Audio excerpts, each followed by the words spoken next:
शब्दांच्या वाटेवरती चल अक्षर अक्षर चालू, वाक्यांच्या अर्थामधले धडधडते अंतर खोलू, अर्थाच्या मागे दडल्या त्या सुखदुःखांना तोलू, कवितांच्या गोष्टी आणिक गोष्टींच्या कविता बोलू, शब्दांच्या वाटेवरती चल अक्षर अक्षर चालू.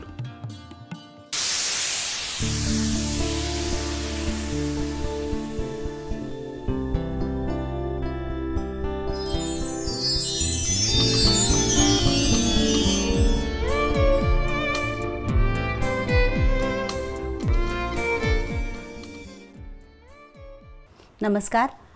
अक्षरांच्या वाटेवर या कार्यक्रमात आमच्या अक्षरयात्री रसिकांचं मनपूर्वक स्वागत. अक्षरांचा संबंध किंवा त्यांचा अनुबंध हा कल्पिताशी असतोच, पण तितकाच अक्षरांचा अनुबंध समाजाशी, वेगवेगळ्या अनुभवांशी आणि वास्तवाशी असतो. आत्मकथन हे मराठी साहित्यातलं दालन वास्तवाशी संबंधित आहे. याचं कारण लिहिणारी व्यक्ती स्वतःचं आयुष्य आणि त्या आयुष्याकडे पाहतानाचा आपला दृष्टिकोन आत्मकथनांमधनं व्यक्त करत असते. मराठी साहित्यात समृद्ध दालन आहे आत्मकथनांचं. मग अक्करमाशी, बारामाशी किंवा मग बलूत असेल, आठवणींचे पक्षी असेल, यासारख्या आत्मकथनांनी मराठी साहित्यातील आत्मकथनांच्या दालनाला एक वेगळा आयाम दिला. हे अशासाठी म्हणायचं कारण अनेक शोषित, वंचित आणि तळागाळातल्या लोकांच्या संबंध जगण्याचा आलेख या आत्मकथनांमधनं व्यक्त झाला. 1999 साली ग्रंथालीने प्रकाशित केलेलं ढोर हे आत्मकथन आलं आणि भगवान इंगळे या लेखकाने स्वतःची नाममुद्रा उमटवली. आज या कार्यक्रमामध्ये आपण भेटणार आहोत याच लेखकाला, अर्थात भगवान इंगळे यांना. नमस्कार सर. आपल्या कार्यक्रमामध्ये तुमचं मनपूर्वक स्वागत आहे. मी जसं नुकतंच म्हटलं की ढोर या आत्मकथनाने एक वेगळी वाट रसिकांच्या समोर ठेवली. तुमचा जन्म हा साधारणपणे 1953 सालचा आणि अहमदनगर जिल्हा, जामखेड तालुका आणि खरडा गाव, या खरड्या गावात तुमचा जन्म झाला. या गावाचं काही एक वैशिष्ट्य किंवा तुमचं बालपण सगळं कसं गेलं आणि त्या सगळ्या आसपासच्या वास्तवाचा तुम्ही कसा अनुभव घेतलात. ढोर समाजामध्ये तुमचा जन्म झाला, तर हे सगळे धागे आपण या संवादाला सुरुवात करताना उलगडायचे का? तर गावापासून सुरुवात करूया. या गावाचं एक महत्त्व, वेगळेपण. माझं जे गाव आहे ते इतिहास प्रसिद्ध गाव आहे. 1795ला ते निजाम आणि मराठ्यामध्ये घनघोर युद्ध झालं आणि त्या युद्धामध्ये मराठ्यांनी जिंकलं आणि इतिहासाला एक वेगळं वळण दिलं. त्या गावामध्ये राजपूत समाज त्याच युद्धामध्ये आले होते आणि ते सुद्धा त्याच गावामध्ये राहिले, स्थायिक झाले. म्हणून आमच्या गावाला खरडा जरी म्हणत असलं तरी राजपूत भामट्याचं गाव म्हणूनही आमच्या गावाला म्हटलं जातं. आणि या गावामध्ये शुक्रवार पेठ आहे, गावामधून नदी वाहते आणि आमचं जे गाव आहे त्या गावामधला आमचा जो ढोरवाडा आहे तो ढोरवाडा शुक्रवार पेठाच्या एकदम शेवटला, डोंगराच्या एकदम कपारीला, नदीच्या बाजूला असा तो आमचा ढोरवाडा आहे. त्या ढोरवाड्यामध्ये 12वं मूल म्हणून माझा जन्म झाला. माझ्या सुरुवातीच्या 8 बहिणी आहेत. नागिनी, पद्मिनी, केशर, कस्तुरी, संत सखूबाई, सरस्वती, भामाबाई, पदाबाई आणि नंतर मग आम्ही 4 भाऊ आहेत. आम्ही महादेव, आजीनाथ, ब्रह्मदेव आणि मी शेवटचा भगवान. आणि अशा पद्धतीने मी त्या ढोरवाड्यामध्ये माझं बालपण गेलं. ते अतिशय दुर्गंधीयुक्त नांदीकुंडाचं काम असायचं, कारण जनावराचं चामडं ज्या वेळेला काढलं जायचं त्यावेळेला ते आमच्याकडं कमवण्यासाठी येत असायचं आणि 40-45 दिवस आम्ही त्याचं काम करायचो. त्यावेळेला अतिशय म्हणजे मनाचा आणि शरीराचा कस काढणारं ते काम असायचं. ज्या वेळेला मी त्या कुंडा नांदीमध्ये 8-8 घंटे राबायचो, काम करायचो, त्यावेळेला माझ्या हाताला चुन्यामुळं गरं पडायची, भोकं पडायची आणि जेवताना जेवता येत नसायचं. तेव्हा मग मी पळीनं जेवत असायचो. ते ज्यावेळेला कुंडातून कातडं वर घ्यायचं त्यावेळेला आतलं आतडं बाहेर येते का अशी परिस्थिती. पण त्या गावामध्ये माझ्या 8 बहिणी सुरुवातीच्या त्या निघून गेल्या, त्यांच्या संसारामध्ये लागल्या आणि मी शेवटचा धाकटा असल्यामुळं घरामध्ये अतिशय भकास वातावरण असलं तरी पण माझं जे बालपण आहे त्या बालपणामध्ये शाळा जी माझी प्राथमिक शाळा होती तर त्या शाळेमध्ये दुसरीला असताना आमच्या गावाला कान्होबाचं देवस्थान आणि त्या देवस्थानाला मी दुसरीच्या वेळेला रिझल्ट ज्या वेळेला पास नापासाचा लागणार होता त्या रात्रीला मी देवाला विनंती करतो, कान्होबाराया मला तू नापास कर. हे वेगळंच, म्हणजे आपण पास होण्यासाठी प्रार्थना वगैरे हे सगळं ऐकलंय, पण तुम्ही नापास होण्यासाठी कारण त्याचं कारण त्यावेळेला आम्हाला जे दुसरीला जे शिक्षक होते ते मोरे गुरुजी, मोरे मास्तर तुला मरे पुढं कापला म्हणून असं ते कडं वगैरे सारायचे आणि खूप मारायचे आणि त्यांच्या मारामुळं भीतीमुळं विद्यार्थी शाळा जात नसायचे, सोडून द्यायचे. असं ते एकंदरीत हे होतं. आणि दुसरी इयत्ता झाल्यानंतर मी पास झालो मात्र त्यावेळेला आणि मग मी वरच्या शाळेला म्हणजे आमच्या किल्ल्यापाशी प्राथमिक शाळेचा दुसरा भाग असायचा, तिथं 5वी पासून 7वी पर्यंत आम्ही जात असायचो आणि तिथे मला शिक्षक असे लाभले जेदी गुरुजी. तर ते मी लहानपणी तमाशाचे वगं लिहायचो, त्यानंतर गाणे रचायचो, पोवाडे रचायचो आणि त्यामुळे त्या जेदी गुरुजींना माझं शाहीर नाव टाकलं, शाहीर नाव पडलं. ते जे तुमचं नाव आहे ते आजपर्यंत मला त्याच नावाने म्हणतात आणि माझं लेखन सुद्धा त्याच नावाने असतं, शाहीर नावानेच माझं लेखन असतं. तुम्ही आता जो एक सगळा परीघ सांगितला तुमच्या आसपासचा, तुमच्या बालपणचा, घरातला, ढोरवाड्यातला, तर हे सगळं खडतर दुःख आणि वेदना, संघर्ष आहेत आणि या परिस्थितीमध्ये तुम्ही स्वतःमधला खेळकरपणा कायम जपलात, जो तुमच्या या आत्मकथनामध्ये सुद्धा दिसतो. आणि मुख्य तुमचा जो शिक्षणावरचा विश्वास आहे तो तुम्ही अखंड जपलात. तर हे जे सगळे संस्कार आहेत शिक्षणाचे मुख्यतः, तर याच्या प्रेरणास्थानांबद्दल आपण बोलतोच आहोत. पण घरामध्ये म्हणजे तुम्हाला पित्याची सावली जास्त मिळाली नाही, पण आईची सावली तुमच्याबरोबर काही काळ राहिली. तर आईचे संस्कार किंवा तिचं असं काही बोलणं तुमच्याशी होतं का सगळ्या भावंडांशी, की शिक्षणाच्या बद्दलचं मुळात प्रेरणा देणारं किंवा त्याबद्दल सांगणारं?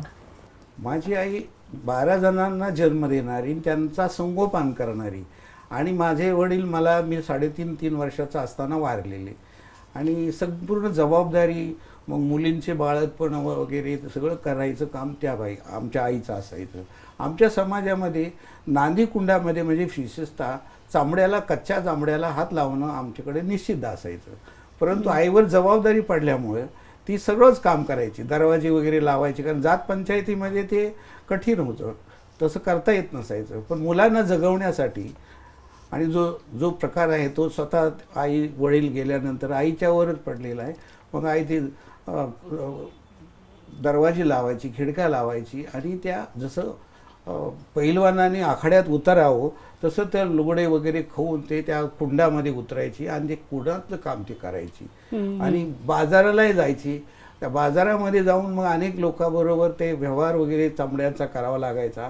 त्यामुळे आमची आई बोल्ड हुशार होत गेली आणि ती आम्हाला सांगायची की बाबांनो, चोरी, सिंदळकी आणि लबाडी करू नका, अनेक कामाची कधी लाज धरू नका आणि शिक्षणाशिवाय पर्याय नाही.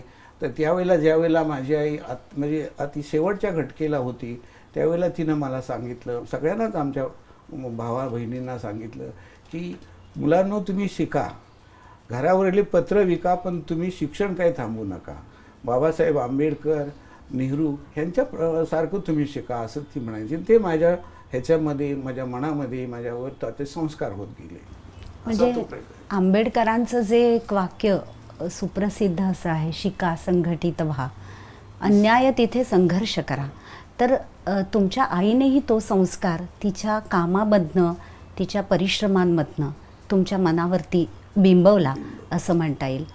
आणि आई व्यतिरिक्त जसं आता बाबासाहेबांचा उल्लेख तर केलाच, तर हे जे महामानव आहेत वेगवेगळे, त्यांचे काही संस्कार, त्यांच्या विचारांची प्रेरणा, किंवा तुमचे शिक्षक याच्याविषयी काय सांगाल? माझ्या गावामध्ये आणि आई पण मला सांगत असायची. आमच्या गाडगे बाबा आमच्या गावामध्ये यायची, त्यांची कीर्तनं ऐकायची. त्यानंतर बाकीच्या पण ज्या गोष्टी मोठे मोठे लोक आहेत आमच्या समाजामध्ये, सुशील कुमार शिंदे, त्यांच्या काही कथा, त्यांचं जे जगणं आहे ते ऐकायला मिळायचं. आमच्या समाजामध्ये नामदेव हुटकर एक होते, त्यांच्या आता 100 वर्षाची जन्मशताब्दी आहे. तर त्यांनी सुद्धा लेखन केलं, त्यांनी सुद्धा समाज प्रबोधनाचं काम केलं. त्याच्या पण कथा आई मला सांगायची आमच्या घरामध्ये. तेव्हा शिक्षण ही आमची समाजातली माणसं, गणपतराव तपासे आमचे असतील, म्हणजे एक प्रकारे जे महामानवांचे विचार आहेत, मग आपले ज्योतिबा असतील, बाबासाहेब आहेत, किंवा जसा तुम्ही गाडगे महाराजांचा उल्लेख केला, एका बाजूला हे महामानव आणि दुसरीकडे प्रत्यक्ष अनुभवामधून जे काही व्यक्तिमत्वांचे तुमच्यावर झालेले संस्कार, या सगळ्यामधनं तुम्ही हळूहळू घडत गेलात. तुमचं ढोर नावाचं जे आत्मकथन आहे, या आत्मकथनामध्ये खूप प्रसंग आहेत, वेगवेगळ्या घटना आहेत. मुख्यतः तुम्हाला जे लहानपणी शिकत असताना तुमच्या शाळेमध्ये जे सवंगडी, जे मित्र, यांचा तर इतके किस्से या आत्मकथनांमध्ये आहेत. तर त्यांच्यासोबत तुम्ही हळूहळू शिकत गेलात, काही जणांना शिकवत गेलात. मगाशी सुरुवातीला तुम्ही उल्लेख केलात भामट्याचं गाव असं नाव पडलं, तर अशाही काही मित्रांना तुम्ही शिकवलं, त्यांना शिकण्याच्याबद्दल सांगितलं. असे खूप किस्से आहेत तुमचे. तर एखादा त्यातला एक किस्सा सांगाल का? माझ्या घरामध्ये जे वातावरण होतं ते भकास होतं. आणि भाऊ वगैरे शिक्षणाला म्हणजे काय शिकून मिळणार आहे असं ते म्हणायचा, माझा थोरला भाऊ. त्याच्यामुळं माझं स्वतःचं जे मी लिहायचो, लहानपणीच मी काय करायचो, तमाशाचे वग लिहायचो, नाटकं लिहायचो, पोवाडे म्हणायचो. आणि ह्या कलेमुळं मला माझ्या शुक्रवार पेठामध्ये, गावामध्ये अतिशय मला हे असायचं, जवळीक असायची. बऱ्याच वेळेला या 18 पगड जातीच्या लोकांमध्ये मी मिसळून जायचो आणि त्यांचाच व्हायचो. म्हणजे ते आपलेपणा तो असायचा, तो मला खूप ते जीव लावायची. माझी शुक्रवार पेठ, गाव असेल. आणि त्याच्यामुळं माझे त्या ह्याच्यामधले विशेष म्हणजे सांगायचं मॅडम तुम्हाला की माझ्या ढोरवाड्यामध्ये जनावरं सुद्धा येऊ शकत नाही अशी परिस्थिती. म्हणजे सालीचे गाड्या आम्हाला बाबळीची साल वगैरे लागायची, हिरडा लागायचा, तर गाड्या आमच्या ढोरवाड्यात यायच्या, पण ते जनावरं बुजायची त्या वासामुळे, दुर्गंधी होत. आमच्या घरामध्ये डॉक्टर येणार नाही, आला तर ते फारच म्हणजे बरोबर नाकाला वगैरे लावूनच येणार, फडकं वगैरे असं, ते थांबणार पण नाही. पण माझ्या ह्याच्यामुळे, माझ्या ह्या अशा नकल्या स्वभावामुळं वेगवेगळ्या जाती धर्माची, उच्च वर्णीयाची सुद्धा माझ्याकडे यायची. म्हणजे कशासाठी यायची? माझी थोरलीची बहीण आहे ती, आमच्या घराचा मोठा वाडा असायचा आणि वाड्याचा समोरचा जो भाग ओटा असायचा, तो सेन सडा टाकून ती व्यवस्थित करायची. आणि रात्रीला अभ्यासाला मुलं कंदील पुस्तकं वगैरे घेऊन माझ्या घरी अभ्यासाला येत असायची. हे मात्र माझ्या बाबतीमध्ये वेगळं. ज्या घरामध्ये, ज्या वाड्यामध्ये जनावर येऊ शकत नाही, त्यामध्ये मुलं, आणि तेही उच्च जातीची सुद्धा, सगळ्या जातीची, ती येत असायची. आणि ते अभ्यास करताना मग त्या गमती जमती पण करत असायच्या. तर राजपूत भामटा समाजातले काही बरेच मुलं चांगल्या तऱ्हेने अभ्यास करायचे, मग काही थोडे हे असायचे, कारण ते आमचे आई वडील परगावी झाले, चोऱ्या करण्यासाठी, खलायती करण्यासाठी जात असायची. आणि ही मुलं त्यामुळे थोडी वात्रटपणा करायची. तुमच्या अवतीभोवती हे सगळे सवंगडी, मित्र जे तुमच्यासोबत शाळेमध्ये शिकत होते, त्यांचे आपण आता किस्से ऐकले, आणि खरोखर वेगळे असे हे सगळे व्यक्तिमत्वाचे नमुने म्हणता येतील. इरसाल हा शब्द ज्यांना अगदी उचित आणि चपखल बसतो, पण पुढे हीच मुलं मोठी झाली वेगवेगळ्या क्षेत्रामध्ये. आता अशा प्रकारचे वेगवेगळे नमुने, वेगवेगळी माणसं, कितीतरी घटना प्रसंग तुमच्या आत्मकथनामध्ये येतात. हे सगळं जग अतिशय वेगळं जग आहे, पारंपरिक चौकटीला छेद देणारं असं हे जग आहे. तुम्ही जेव्हा शिकत होता शाळेमध्ये, मग ते प्राथमिक शाळा असू दे, प्राथमिक नंतर तुम्ही माध्यमिकमध्ये गेलात, मग तिथे जे शिक्षक तुम्हाला भेटले, शिक्षकांचं काय योगदान तुमच्या आयुष्यामध्ये राहिलं? माझ्या आयुष्यामध्ये शिक्षकाचं योगदान मोठं आहे. आमच्या खर्ड्याला रयत शिक्षण संस्था स्थापन झालेली होती आणि त्या रयत संस्थेतले शिक्षक अशी ते ध्येयवादी होते. व्यवहारे सर आमचे हेडमास्तर होते, तर ते एवढे तळमळीने शिकवत असायचे. त्यांना पुढे राज्य शासनाचा पुरस्कार लाभला. आणि उमाप सर हे गणित शिकवताना असे केसासारख्या बारीक रेषा काढायचे, फळा स्वच्छ करायचे, टापटीप माणसाने अतिशय टापटीप राहायचे ते. आणि संस्कृतचे श्लोक असे काय पाठ करायचे, समजून सांगायचे अर्थासह. अजूनही माझे ते पाठ आहेत. आणि बरेच त्यातले ढोरमध्ये किंवा उभारणीमध्ये माझ्या त्याच्यातले श्लोक आलेले आहेत. त्या श्लोकातला दिलेला आदर्श, त्याच्यातला एकंदर गर्भित अर्थ, त्या अर्थाला खूप महत्त्व आहे. तेव्हा त्या शिक्षकांनी मला अशा तऱ्हेनं घडवलं. कारण आपल्यापुरतंच तो शिक्षणाचा अंकुर न ठेवता या सगळ्या प्रवासामध्ये अनेकांना सामील करून घेणं हे तुम्ही केलं, पण ते सोपं नव्हतं. अनेकदा पायात चपला नसायच्या, अशा प्रकारचं खडतर ते आयुष्य होतं. तेही प्रसंग आलेत तुमच्या आत्मकथनामध्ये. त्यातला एखादा प्रसंग सांगाल का? माझ्या गावातला तो जो भामट्याचा मुलगा, राजपूत भामटा समाज, त्याला डागूर म्हणतात. त्या समाजातला मुलगा धनसिंग माझ्याबरोबर मी नेला होता शिकायला. इतरही मुलं आले होते, त्यालाही नेलं होतं. आणि त्याच्यासाठी मी हायस्कूलच्या मुलामध्ये राहत होतो. हॉस्टेल हायस्कूलचं वेगळं होतं, कॉलेजचं वेगळं होतं. आणि आम्ही मेस वगैरे, खूप जेवण वगैरे छान असायचं. आणि मग नंतर आम्ही काय करायचो, आम्ही जेवण झाल्यानंतर संध्याकाळच्याला भगवंताच्या दर्शनाला एकदा गेलो होतो. बार्शीला खूप मोठं भगवंताचं देऊळ आहे आणि तिथे आम्ही दर्शन घेतलं आणि बसलो गेटवर. आणि माझे बाकीचे, कारण मी शिकवणं हा माझा खूप महत्त्वाचा मुद्दा राहिलेला प्रत्येक ठिकाणी. त्यावेळेला मग आम्ही ते बसलो त्या तिथे गेटच्या समोर. आणि गेटच्या समोर बसल्यानंतर मग जो मी धनसिंगला आणलं होतं, त्या धनसिंगला एक माझी व्यथा कळली. अरे तू शाहीर म्हणाला, तू कॉलेज कुमार आहे आणि तू हजारो लाखो लोकांच्या पायाला लागणारं चामडं कमवलेलं आहे, अजूनही कमवतो, आणि तुझ्या पायात चप्पल नाही, आणि तू कॉलेजला जातो, कॉलेज कुमार आहे, असं कसं काय? मग नसू दे म्हणून तुझ्या पायात चप्पल, आपण या देवळातली चप्पल उडवू, असं तो म्हणाला. आणि बाकीचे माझे मित्र होते, त्यांनी पण होकार दिला, हा बरोबर आहे, ती उडवली पाहिजे. मग म्हणलं चला उडवू कोणाची तरी. नाही, असं नाही उडवायची म्हणला, कोणाची उडवायची नाही. आणि मग ते आम्ही तिथं बसलो दबा धरून त्या गेटपाशी.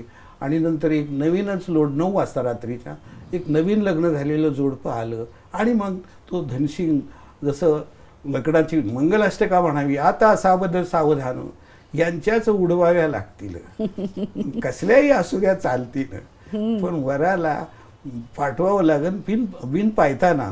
बोला पुंडलिके का हरी विठ्ठल, खलाती महाराज की जय. आता मागे वळून पाहताना हे सगळं आठवताना हे किती वेगळं आपल्याला वाटतं, परंतु याच्या मागे जे एक विदारक असं वास्तव दडलेलं आहे ते अतिशय दाहक आहे. आणि ते जाणवतं की ज्या समाजातली माणसं चपलं करण्यासाठी ज्यांनी आयुष्य वेचलं, कातडी कमावली, दुर्गंधयुक्त वातावरणात ज्यांना जगावं लागलं, पण त्यांच्या पायामध्ये, त्यांच्या मुलांच्या पायामध्ये पायताण नाही, याच्यासारखं विदारक वास्तव असू शकत नाही. आणि आज तुम्ही हा जो प्रसंग सांगितलात किंवा ह्या ज्या सगळ्या गोष्टी सांगताय, हे तुम्ही तुमच्या आत्मकथनातही लिहिलं आहे. पण ज्याला आपण म्हणतो की आत्मकथन केव्हा भेटतं, ते प्रांजळ असेल, ते अस्सल असेल, तेव्हा ते अधिक भेटतं. आणि हे सगळं मांडायला की त्या चपला या कशा प्रकारे कोणाच्या पायात चप्पल नसेल आणि गरज होती, गरिबी होती, आर्थिकदृष्ट्या प्रश्न होते, अशा वेळेला त्या चपला या कशा प्रकारे तुम्ही त्या देवळाच्या बाहेर असलेल्या मित्रांनी मिळून सगळ्या तुम्ही आणायचात, तर हे सगळं लिहायला सुद्धा धाडस लागतं हो. आणि तो निर्भयपणा तुम्ही दाखवलात, ते आत्मकथन म्हणून अधिक भिडतं असं मला वाटतं. याच महाविद्यालयीन आयुष्यामध्ये पुढच्या टप्प्यावरती तुम्ही जेव्हा अधिक अभ्यासाकडे जाता, अधिक परिपक्वतेकडे जाता, त्यावेळेला मग आपल्याला वाचनाकडे साहजिक वळायला लागतं किंवा पावलं ही ग्रंथालयाकडे वळवायलाच लागतात. तेव्हा त्या वाचनालयाचे, तिथल्या काही संस्कारांचे अनुभव असतील तर ते आम्हाला सांगा. आमचं भाऊसाहेब झाडपक्यांचं कॉलेज अतिशय चांगलं होतं. तळागाळातले खेड्यापाड्यातली मुलं तिथं शिकायला येत असायची. आणि त्या ठिकाणी लायब्ररीयन ज्या होत्या घोरपडे बाई, त्या विद्यार्थी गेल्यावर स्माईल करायच्या, एकदम गोड हसायच्या. आणि कधी त्यांच्या कपाळावर आठी वगैरे अशी नसायची. आणि विद्यार्थ्यांना वाचनाच्या नादी लावायच्या. प्रत्येकाला विद्यार्थ्याला कोणत्या पद्धतीचं आवड आहे वाचनाची ते त्यांना जाणायचे. आणि एक दिवस मग मी बरेच पुस्तकं वाचत राहिलो, धग सारखे किंवा अजून वेगवेगळ्या पद्धतीची पुस्तकं, धाटिणीची पुस्तकं मी वाचत राहिलो. मला एक दिवस पुस्तक हवं होतं, म्हणजे नेहमीच लागायचं. त्यावेळेला मी 1:30 वाजता ग्रंथालयात गेलो आणि मॅडमना म्हणालो, मॅडम त्यावेळेला आज जेवण करत होत्या आणि मी बघितलं त्यांना जेवतायत. मग मी माघारी फिरलो. तेवढ्यात त्यांची हाक आली, इंगळे, मला ते नावा नाही का हाक मारली त्यांनी, इंगळे तुला काय हवं आहे? म्हणलं मॅडम जेवा तुम्ही, नंतर मी येतो. अरे माझ्या भुकेपेक्षा तुझी वाचनाची भूक महत्त्वाची आहे. लगेच मला त्या म्हणाल्या कोणतं पुस्तक हवं आहे तुला? म्हणलं हंसा वाडकरचं सांगते आहे का मला हवं आहे. आणि त्यांनी जेवण बाजूला सारलं आणि ताबडतोब ते काढून दिलं. त्या बाईनी कधी म्हणजे आठी न पाडता मग इश्यू झालेला आहे नंतर या, नंतर मी देते बघून शोधून ठेवते, असं कधी नाही. त्या खूप अतिशय प्रामाणिक, प्रामाळ आणि ताबडतोब विद्यार्थ्याला हे देणाऱ्या. अशा मी आता अनेक ठिकाणी कार्यक्रमाला जातो मॅडम, पण ते ग्रंथालयात त्या मला दिसत नाही. आणि शिक्षणाचा जो तुमचा ओढा आहे तो आता आपण महाविद्यालयीन तुमच्या आयुष्याच्या टप्प्यावर उभे आहोत आपण, तर तो कधी कमी नाही झाला. म्हणजे पुढे मग तुम्ही पदव्युत्तर शिक्षणाकडे वळलात. अहमदनगर असेल, संगमनेर असेल, इथे तुमचं पुढलंही शिक्षण होत गेलं. MAचं असेल, पदव्युत्तर असेल, BEd सगळं आहे. तर हे सगळं सुद्धा पुढचे टप्पे हे तुमच्या आयुष्यातले खूप महत्त्वाचे आहेत. त्याच्याविषयी जर तुम्हाला आपल्या सगळ्या प्रेक्षकांना काही सांगायचं असेल, काही वेगळे अनुभव त्यातले काही, तरी तुम्ही सांगा. आम्हाला BEdला कोर्टीकर नावाचे सर होते आणि ते बरोबर पाठ घेतला तरच ते त्याला बरोबर मार्क द्यायचे, नाही तर देत नसायचे. 15-20 वर्षाच्या मॅडम आलेल्या, त्यांचा पाठ लागला म्हणल्यावर ते त्यांना धडकी भरायची.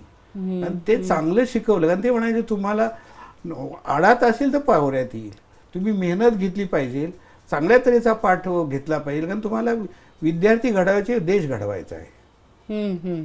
म्हणून तुम्ही चांगले शिक्षक असले पाहिजे तरच तुम्ही या क्षेत्रात या, नाही तर तुम्ही या क्षेत्रात येऊ नका. रोखठोक बोलणारे. आणि त्यांनी माझं काय केलं, माझा दुसरीचा वर्गावर माझा 3रा पाठ होता आणि मी तयारी करून गेलो आणि त्यांनी माझा पाठ बघितला, पाठीमागं थांबले. मला ती जर्नल जे असते आमची BEdवाल्यांची ती दिली माझ्याकडं आणि मी वाचायला लागलो. तर ते काय काय शेरे द्यायचे, भयंकर असायचे ते शेरे, रडायला यायचं. तर ते शेऱ्या मी माझा कशा पद्धतीचं शेरा मिळाला ते माझी उत्सुकता निर्माण झाली. तेव्हा त्यांनी शेरा काय दिला होता माझ्या बाबतीमध्ये, आपली अध्यापन पद्धती चांगली आहे, आपण चांगले शिक्षक आहात, सर्व काही अलबेल आहे, पण आपणाला पायजाम्याशिवाय दुसरा कपडा नाही काय, शिक्षकांनी पोशाख बदलावा. डबल रेश. पण हा जो शेरा आहे तो सुद्धा परत एकदा एका वेगळ्या अंगाने विदारक वास्तवाकडेच जाणारा आहे. कारण तुम्ही खडतर परिस्थितीतून शिकत होतात आणि इतके प्रसंग या आत्मकथनात आहेत की योग्य वेळेला हवे तसे कपडे मिळणं, पायामध्ये चप्पल असणं, या सुद्धा गोष्टी खूप कठीण होत्या तुमच्यासाठी. तर हे प्रसंग वेगळे आहेत आणि तुम्हाला घडवणारे आहेत. मग मी काय केलं, ते शेऱ्यासाठी मी बार्शीला मला स्कॉलरशिप मिळाल्यानंतर मी पॅन्ट आणि शर्ट घेतली होती, पण ती 8-10 दिवसानंतर धुतली आणि ती पॅन्ट आकसून गेली. हलकं कापड होतं. त्यानंतर मी पॅन्टीच्या पैसे नसायचे, त्या भानगडीत पडलो नाही. पण आता BEdसाठी मला तिथे संगमनेरला शनिवारी बाजार भरायचा, पण ती जुनी पॅन्ट घेतली. पाठीमागं थोडी विरगळलेली होती, पण म्हणलं पाठाला गणवेशासारखी ते घालून जाता येईल. आणि मग तिला 500 साबणाने 2दा-3दा धुतली आणि ती घालून जायचो. तरी पण मला भीती वाटायची की न जाणो कोर्टीकर सर असा शेरा देऊ शकतात, असे शेरा देतील, तुम्हाला शीटावर फाटलेली एवढीच पॅन्ट आहे का, शिक्षकांनी पॅन्ट बदलावी. पण तसं काही झालं नाही. पुढचा शिक्षकाच्या पोशाखात सुधारणा झाला, कारण पोशाखही शिक्षकाला महत्त्वाचा आहे. मला आता तुम्हाला एका वेगळ्या अशा आयुष्याच्या पर्वाकडे न्यायचं आहे. ते पर्व असं आहे की शिक्षणाचा ओढा तुमचा इतका जास्त होता की लग्नाच्या दिवशी कुणी परीक्षा दिली असेल असं काही मला वाटत नाही. म्हणजे वधू परीक्षा वेगळी, पण लग्नाच्या दिवशी परीक्षा लिहिणं हा एक वेगळाच भाग झाला. पण तुम्ही तेही केलंत आणि त्यामुळे लग्नाचा मुहूर्त अगदी रात्री उशिरापर्यंत पण तुमचा गेलेला आहे. तुमच्याकडनंच ते ऐकायला आवडेल. मी ज्यावेळेला म्हणजे प्राध्यापक झालो त्यावेळेला माझ्या समाजातले अनेक स्थळं मला येत होती. शिंदे साहेबांचे नातेवाईक जे परांडा गावामध्ये होते त्यांचे भाऊ चुलत वगैरे ते माझ्या मागे लागत होते. आणि पण मी ठरवून टाकलेलं होतं की मला हुंडा वगैरे घेणारी असं मला गरिबाची करायची, तळागाळातली माणसाला संधी द्यायची. आणि मी तसं ठरवलं होतं.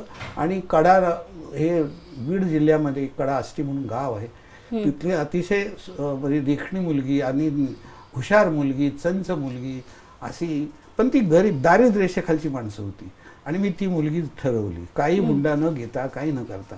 आणि त्यांना एवढंच सांगितलं मी लग्नाला येणार, म्हणजे लग्नाला परीक्षेला बसलेलं आहे पण लग्नाला येणार. मग पण एवढंच बघा की माझी लग्नाची वेळ, दिवस आणि परीक्षेची वेळ एवढी एकत्र येऊ नये एवढं बघा.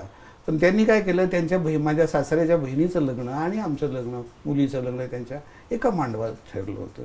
आणि त्यामुळे त्यांनी लग्नपत्रिका वाटून दिल्या होत्या. आणि नेमकं माझं काय झालं, 20 मेची तारीख होती, 20 मे 1982ला माझं लग्न 5:30ला होतं. ती तिथं निघालेली होती. आणि माझा पेपर मी जरी राज्यशास्त्राचा MA झालेलो असलो, MEd केलेलं असलं, मी अजून इतिहास घेऊन आटी पेपरला बसलो होतो सोलापूर सेंटर. आणि तिथे माझा परीक्षा होती. आणि तोही पेपर त्याच दिवशी आलेला होता, 20 तारखेलाच आलेला होता. पण मी डगमगलो नाही. मी अगोदर प्रायोरिटी दोन्हीला देणार म्हणलं. अगोदर पहिलं आहे आपलं परीक्षा, नंतर आहे लग्न. त्या पद्धतीनं करू म्हणलं. आणि मग मी तार पाठवली की मी लग्नाला येतो. तार मिळाली नसेल त्यावेळेला. आणि मी मग अभ्यास करून वर्गात गेलो. वर्गात कसा गेलो, मी वर्गामध्ये बस्ता घेऊन गेलो. कारण मी सतत अभ्यासही करत होतो, त्याबरोबर मी लग्नाचं तयारी, कपडे शिलायला टाकणे, बाकीच्या लग्नपत्रिका छापणे, बाकीच्या ज्या गोष्टी असतात त्या सगळ्या. आणि वर्गामध्ये गेलो MAच्या. आणि सुपरवायझर आल्यावर त्यांना भेटलो. साहेब म्हणलं, आज माझं लग्न आहे, माझी लग्नपत्रिका बघा आज. आणि माझं काय आहे, हे माझं हॉल तिकीट बघा.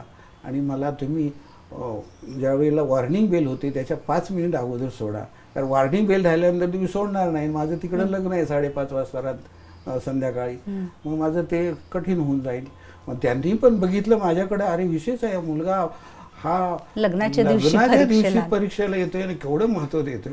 मी काय केलं, पेपर वगैरे लिहिला बरोबर पद्धतशीर पद्धतीनं. आणि नंतर तो पेपर देऊन मी करड्याला पोचलो. त्यावेळेला 11 वाजल्या होत्या रात्रीच्या. माझं एक लग्न आमच्या नातेवाईकाचं लावून गेलं होतं, आमच्या आत्याचं म्हणजे मिसेसच्या आत्याचं. आणि दुसरं एक लग्न आता आमचं लागणार होतं. पण सगळे नाराज होऊन अशी स्टँडवर झोपलेले होते, कारण नवराच आलेला नाही, नवरदेच आलेला नाही. 9 वाजल्या, 10 वाजल्या, 11 वाजल्या. आणि त्यांच्यामध्ये असं फार कठीण परिस्थितीमध्ये येतोय का नाही. आणि तो खरड्याचा आहे, खरड्याचा आहे, नवरदेव येणार आहे. आणि पण ज्या वेळेला मी आलो, मी चमकलो, अरे कुणीतरी बघितलं स्टँडवर ST मध्ये. कारण 2 वाजता तिथून परीक्षा दिल्याबरोबर गाडी होती माझा STची, ST स्टँडवर. आणि मग चमकला शाहीर चमकला म्हणाले. आणि मग सगळं चैतन्य आलं त्यामध्ये. आणि मंत्र्याला कसं घेरतात तसं माझ्या त्या सगळ्या लोकांनी घेरलं मला. ते सगळं वराट जागं झालं, ताटा उठलं. आणि नंतर मग तिथून आम्ही लग्नाला तयारी केली, लग्न वगैरे. ज्या वेळेला मी लग्न लागलं, अक्षता झाल्या, तर बघितलं तर रात्रीच्या 1:30 वाजल्या होत्या. महिला सक्षमीकरणावर आज आपण बरंच काही ऐकतो, वाचतो. माझं सक्षमीकरण ज्या पद्धतीने झालं ती जरा वेगळी गोष्ट आहे. माझं लग्न झालं 11वीत असताना. 12वीत आले आणि 12वीची परीक्षा देताना मुलगी माझ्या पोटात होती. 12वी पास झाले, मुलीची आईसुद्धा झाले. आणि माझं सगळं शिक्षण जे पुढचं, आपण अनेक वेळा बघतो की मुलींचं लग्न झालं की त्यांचं शिक्षण आणि सगळ्या ह्या गोष्टीवर पाणी फिरतं. पण माझ्या बाबतीत असं काही घडलं नाही. माझे यजमान प्राध्यापक भगवान इंगळे यांनी माझा हा शिक्षणाचा हक्क हिरावून घेतला नाही. आणि म्हणून मी ते शिक्षण पुढे चालू ठेवत गेले. आणि अनेक वेळा असं महिलांच्या बाबतीत घडतं, मुलं झाली की त्या काहीच करू शकत नाहीत, पण आपली मुलं ही काही बाधा होत नाहीत. हे मला मात्र प्रकर्षाने सगळ्या मुलींना इथे सांगावंसं वाटतं की आपली मुलं ही बाधा नसून ती आपलं बळ बनतात. आणि त्याचा फायदा असा झाला की माझं शिक्षण MA BEd पूर्ण झालं. मी SNDT कॉलेजमध्ये प्राध्यापिका म्हणून लागले आणि माझ्या मुलांनी मला नेहमी अभ्यास करतानाच पाहिलं. आपली आई अभ्यासच करते. आणि त्यांनीसुद्धा त्यातून प्रेरणा घेऊन माझी मुलगी, जी आज एअर इंडियामध्ये वैमानिक आहे, मुख्य वैमानिक आहे, ती कॅप्टन नीलम, ही मला म्हणत असते नेहमी की आई तू आमचा आदर्श आहेस. आणि मला हे ऐकताना अतिशय अभिमान वाटतो आणि आनंदही वाटतो. म्हणजे हे असं वेगळंच लग्न, म्हणजे गिनीज बुकात नोंद व्हावी असंच लग्न म्हणायला हवं तुमचं. आणि मॅडम ते झाल्यानंतर पुन्हा मला उरलेले पेपर द्यायचे होते 4.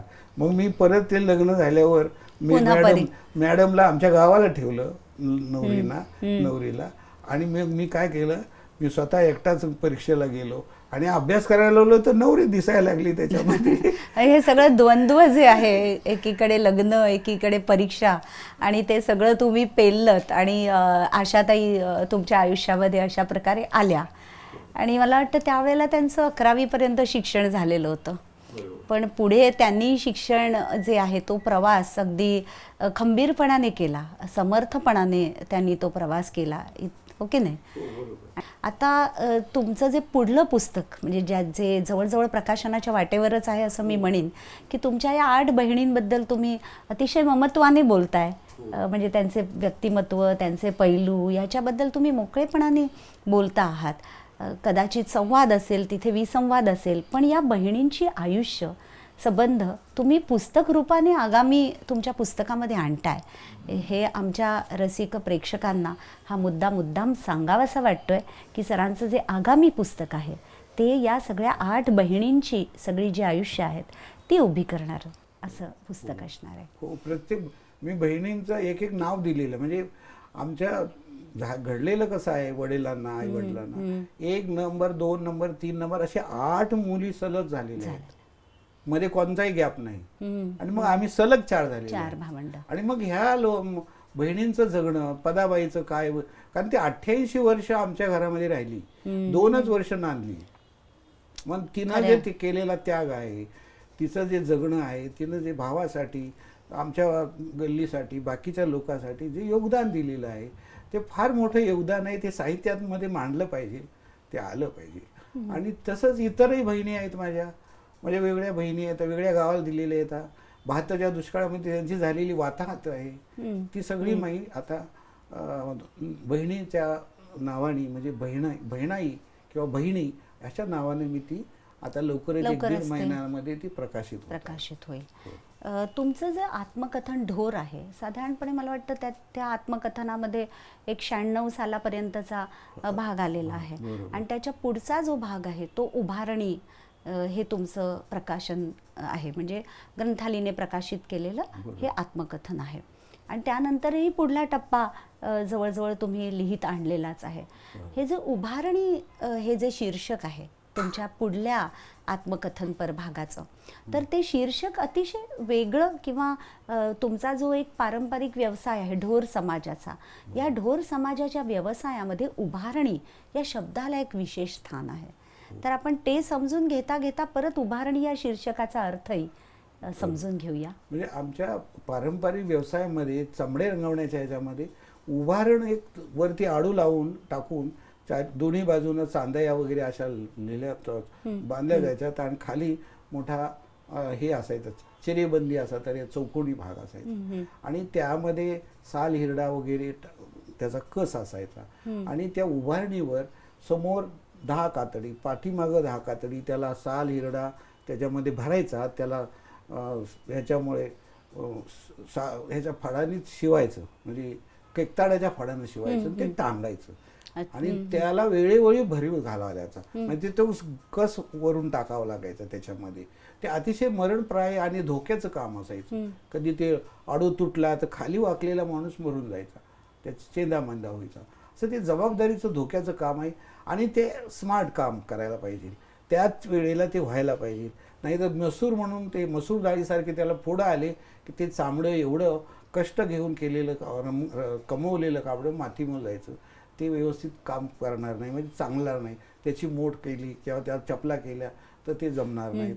असं तऱ्हेचं ते उभारणं हा शब्द दिलेला आहे. आणि त्या उभारणीवरलं कष्ट ते मी स्वतः केल्यामुळं माझ्यामध्ये ते आलं, ती उभारण. मग ही माझी जी आता मी लेखन पुस्तक आलेलं रूपानं दुसरं आत्मकथन, त्या उभारणीमध्ये ही जी उभारणी आहे ती कष्टाची आहे, मेहनतीची आहे, परोपकाराची आहे, लोकाला मदत करण्याची उभारणी. उभारणी एका अगाने कुटुंबाची आहे, समाजाची आहे, विद्यार्थ्याची आहे, बाकीच्या नातेवाईकांची आहे, सगळ्या वेगवेगळ्या समाजाची ती उभारणी आहे. ती राष्ट्र उभारणी सुद्धा आहे. काही प्रमाणामध्ये माझं जे कुटुंब आज जे योगदान देत आहे, घारीचा वाटा उचलत आहे राष्ट्र उभारणीमध्ये, ते त्याच्यामध्ये आलेलं आहे. आणि मग त्या उभारणीमध्ये मुलांनी जे काही काम केलेलं आहे, मुलं जे काही पुढे आलेली आहेत, ते सगळा त्याचा आढावा घेतलेला आहे. म्हणजे कसे पायलट झाले, काय झालं, त्यांना कोणत्या अडचणी आल्या, त्या अडचणी मी मांडलेल्या आहेत. तुमची मुलगी नीलम ही मुख्य वैमानिक आहे. आजच्या घडीला वैमानिकांना सुद्धा पुढचं प्रशिक्षण देण्याचं खूप मोठं काम ती करते आहे. चेक पायलट आहे. निखिलेश नावाचा तुमचा मुलगा, 2 मुलं तुम्हाला, तर तोही मुख्य वैमानिक आहे. आणि नीलमचे पती म्हणजे तुमचे जावई ते सुद्धा मुख्य वैमानिक आहेत. तर अशा प्रकारे हे तुमचं कुटुंबातली जी पुढची पिढी आहे की ती खूप कष्टाने, जसं तुम्ही म्हटलंत की राष्ट्राच्या उभारणीमध्ये एक मोठा वाटा देते. पण नीलमचं जे शिक्षण आहे त्याला ते सुद्धा घेताना किंवा तिला त्या करिअरचं तिने ज्या वेळेला निवड केली, वेगळं पुन्हा करिअर आहे, वेगळं क्षेत्र आहे, तर तेव्हाचे तुमचे कसे विचार होते? म्हणजे मुलगी इथे वळते आहे, तिला कशा पद्धतीने ते पूर्ण होईल का, त्याच्यासाठीची आर्थिक तरतूद, अनेक मुद्दे तिथे येतात. त्यात महत्त्वाचा मुद्दा काय आहे, माझ्या मुलीचं जे होतं, म्हणजे तिला आकाशानंदनी डायरेक्टर होते ते, त्यांनी तिला शिक्षण दिलं होतं. आणि त्यातली ती क्वालिटीज आहे ती त्यांनी ओळखल्या होत्या की हे अतिशय म्हणजे चित्रपटामध्ये, नाटकामध्ये खूप मोठं म्हणजे नाव कमील असं करायचं. आणि मी मुळामध्ये शाहीर होतो, मला नाही जमलं म्हणून मी तिच्या मागे लागायचो. म्हणजे तू हो, तुझ्याकडं जे आहे आवाज आहे, तुला ते करिअर आहे, स्टेज वगैरे, तुझं ते देखणं पण आहे, सगळ्याच गोष्टी आहेत, तू ह्याच्यामध्ये जा, असं एक मला वाटायचं. पण मग ती म्हणायची तुम्ही पालकांनी विद्यार्थ्यावर किंवा मुलावर आईवडिलांनी असे फोर्स करू नयेत, तिचंही बरोबर होतं. आणि आम्हाला काय होतं, आम्हाला त्या क्षेत्रातली काहीच माहिती नव्हती त्यावेळेला. 1980 सालामध्येच असेल ती घटना. राजीव गांधींचे भाऊ ते संजय गांधी, तर त्यांचा क्रॅश झाला होता विमान अपघात. त्याचं आमच्या स्टाफ रूममध्ये ते टेन्शन होतं माझ्या मनावर. पण ज्या वेळेला मी तिनं स्वतः सर्व काय केलं, एखादं वर्ष तिचं असं गेलं त्याच्यामध्ये, पण करील तर मी पायलटच होईल असे ती हट्ट धरून बसली. आणि ज्या वेळेला असं करतात मुलं, हट्ट धरून बसतात, त्यावेळेला पालकांनी सर्व गोष्टींनी त्याला मदत केली पाहिजे. मग आम्हाला ते वाटलं.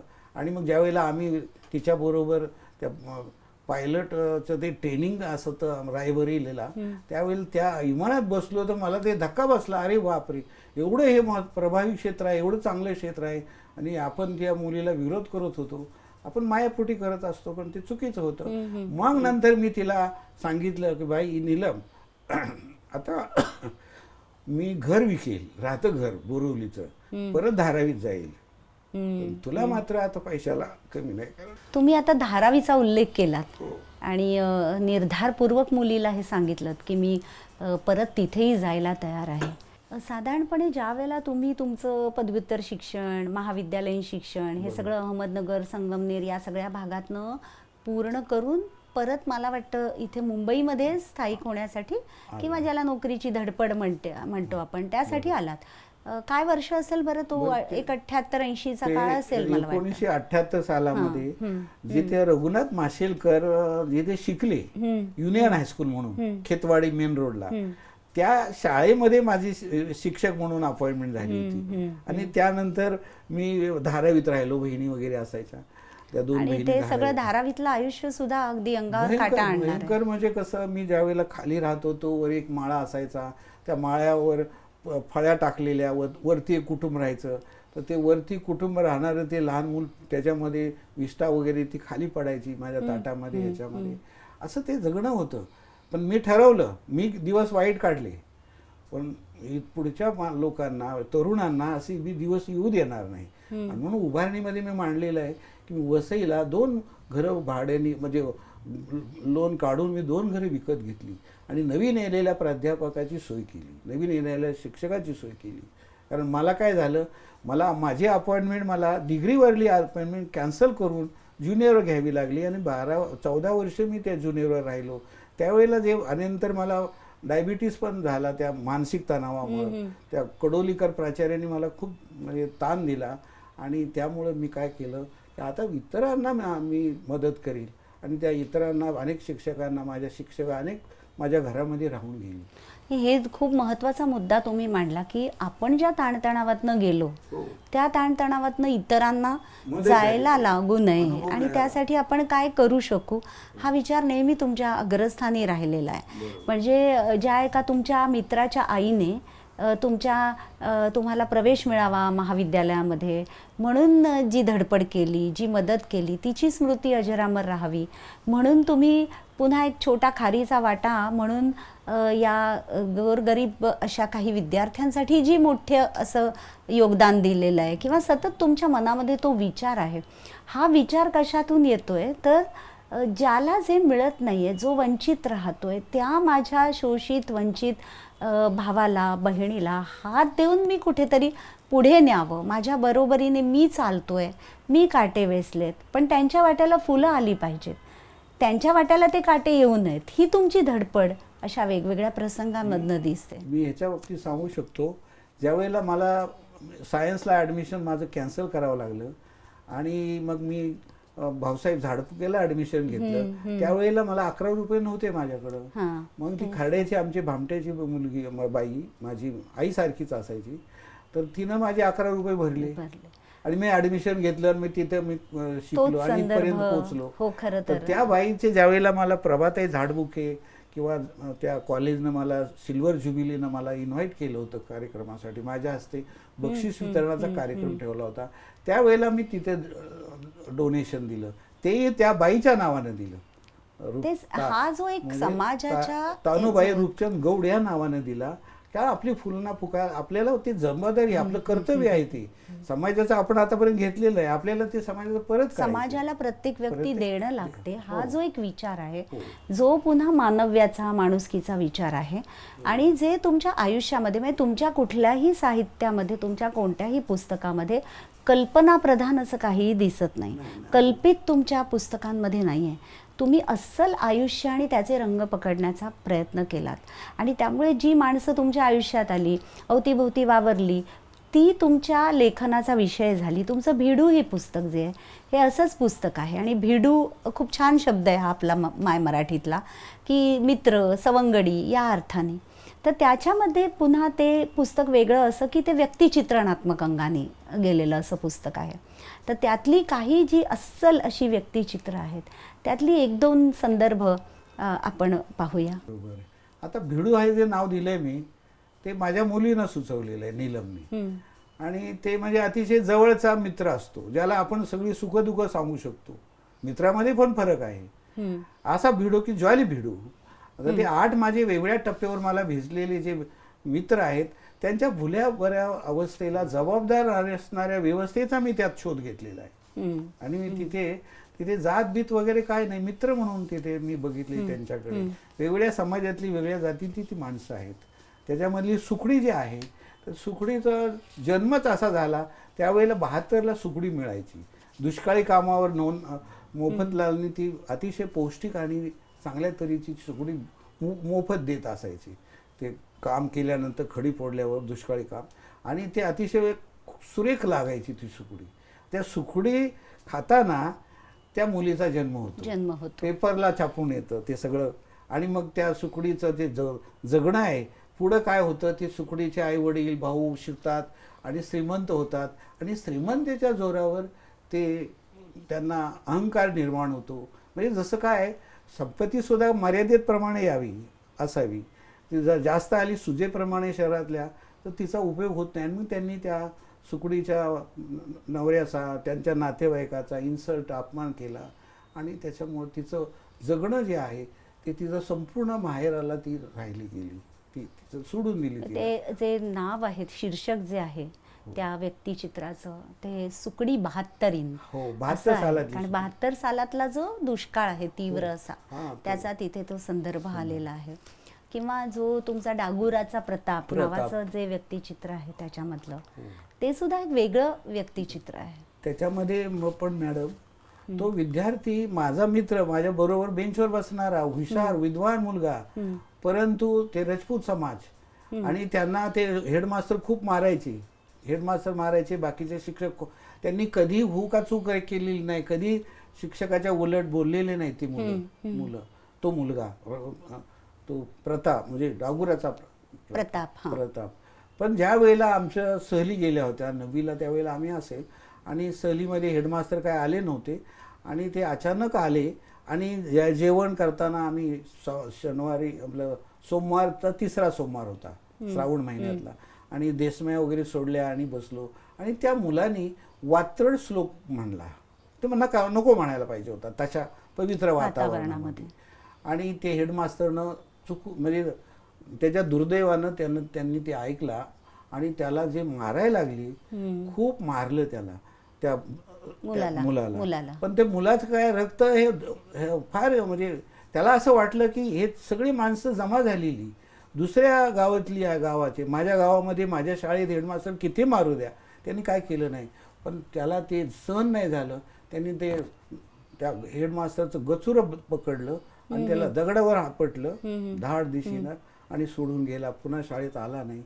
आणि त्याच्यानंतर त्याचं जे झालेलं जगणं आहे अतिशय, त्याला पोलिस त्याची दोन शेर तोडतात वगैरे आणि विस्कटलेलं, उद्ध्वस्त झालं. म्हणजे माझा त्याच्यातून संदेश हा आहे की शिक्षकाने सुद्धा विद्यार्थ्याच्या कलेनं घ्यावं, त्याचं व्यक्तिमत्व फुलवत न्यावं.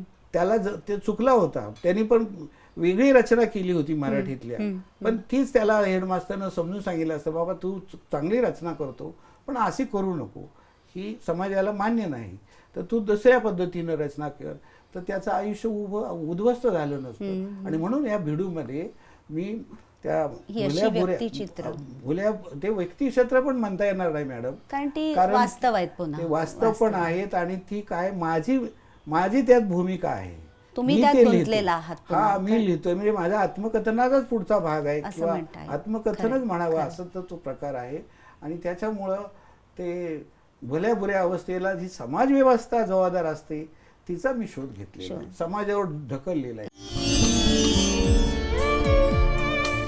हे वाक्य अतिशय मला महत्त्वाचं वाटतं की शेवटी लेखक काय करत असतो तर माणसांच्या मागे दडलेलं जे काही आहे ते सगळं शोधण्याचा तो प्रयत्न करतो. जसं तुम्ही म्हणताय व्यवस्थेचा शोध घेणं, आणि हा शोध तुमचा अव्याहत सुरू आहे.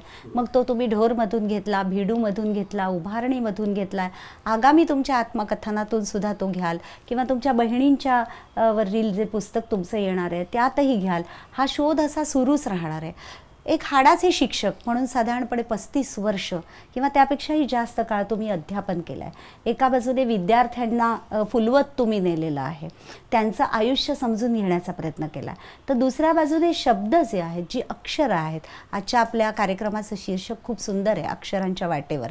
तर ती जी अक्षरं आहेत त्या अक्षरांना गुंफताना त्याच्या मागे जे समाज वास्तव दडलेलं आहे, जे दाहक असेल, जे विदारक असेल, पण ते खरं आहे, आणि ते खरं काय आहे त्याच्यापर्यंत सुद्धा जाण्याचा प्रयत्न हा माणसांनी केला पाहिजे, हा वाचकांनी केला पाहिजे. एक वेगळी जाणीव तुम्ही या सगळ्या लेखनामधनं दिलीत.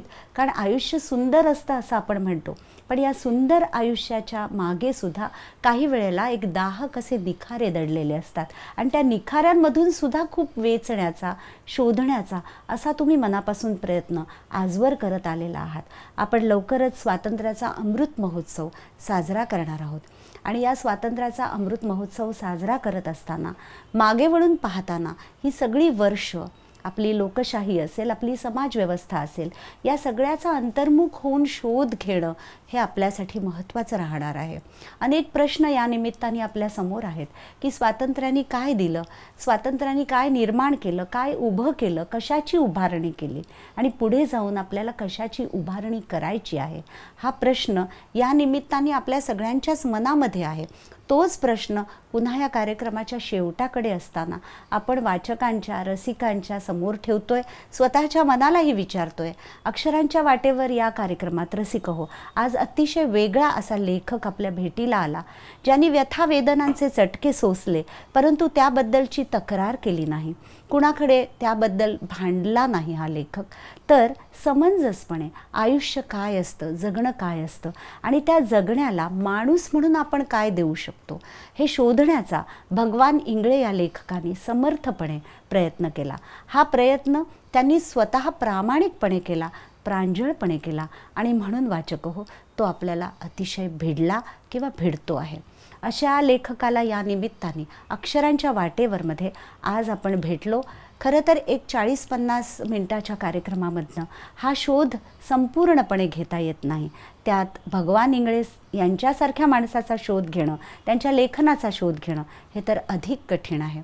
पण माणुसकीचा विचार केंद्रस्थानी ठेवून मनुष्यत्वाचा अव्याहत शोध घेणारा एक अतिशय प्रामाणिक लेखक म्हणून भगवान इंगळे यांच्या लेखनाकडे निश्चित पाहिलं पाहिजे. विपुल लेखन हे त्यांच्या नावावर नाही, परंतु जे लेखन त्यांनी केलेलं आहे ते कसदार आहे, अस्सल आहे आणि समाज आणि मानवी जीवनाचा आरसा आपल्यासमोर, डोळ्यासमोर ठेवणारा आहे. अक्षरांच्या वाटेवर या कार्यक्रमात असाच आयुष्याचा शोध घेणाऱ्या लेखकांना, कवींना, कवयित्रींना आपण भेटत राहणार आहोत. पुढल्या कार्यक्रमामध्ये अशाच एका अक्षरांच्या वाटेवर चालणाऱ्या प्रवासी किंवा अक्षरयात्रीला आपण भेटूच. नमस्कार आणि धन्यवाद. मनपूर्वक आभार मानतो.